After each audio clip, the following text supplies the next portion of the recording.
السلام علیکم، آپ دیکھ رہے ہیں پاک ایکسکلوسیو ٹی وی۔ لسبیلا میں پاک فوج کا ایک ہیلی کاپٹر خراب موسم کی وجہ سے کریش ہو گیا، جس میں 6 فوج کے افسران اور جوان شہید ہوئے۔ اس کے بعد سوشل میڈیا پر جعلی اکاؤنٹ سے ایک مہم چلائی گئی، جس میں مختلف باتیں کی۔ پاک فوج گزشتہ 75 سالوں میں ہزاروں نوجوانوں کی قربانی دے چکی ہے۔ ہر محاذ پر پاک فوج نے ملک کے دفاع کے لیے قربانی دی ہے اور ہر صلاح بار زلزلہ کے موقع پر حکومت کے ساتھ ساتھ عوام کی مدد بھی کی ہے۔ پاک فوج کی قربانیوں کو ہمیں نہیں بھولنا چاہیے۔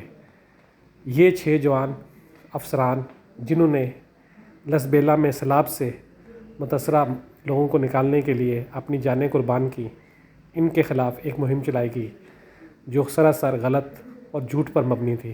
پاک فوج ہمارا فخر ہے اور ہمیں اس کا احترام کرنا چاہیے۔ جو لوگ اس کے خلاف مہم چلا رہے ہیں، ہمیں ان کا بائیکاٹ کرنا چاہیے اور ان کے ساتھ بالکل بات نہیں کرنی چاہیے، بالکل ان سے دور رہنا چاہیے۔ لوگوں کی پوسٹوں کو لائک شیئر بھی نہیں کرنا چاہیے جو فیک اکاؤنٹ سے کر رہے ہیں۔ آپ دیکھ رہے ہیں پاک ایکسکلوسیو ٹی وی، دیکھتے رہیں پاک ایکسکلوسیو ٹی وی۔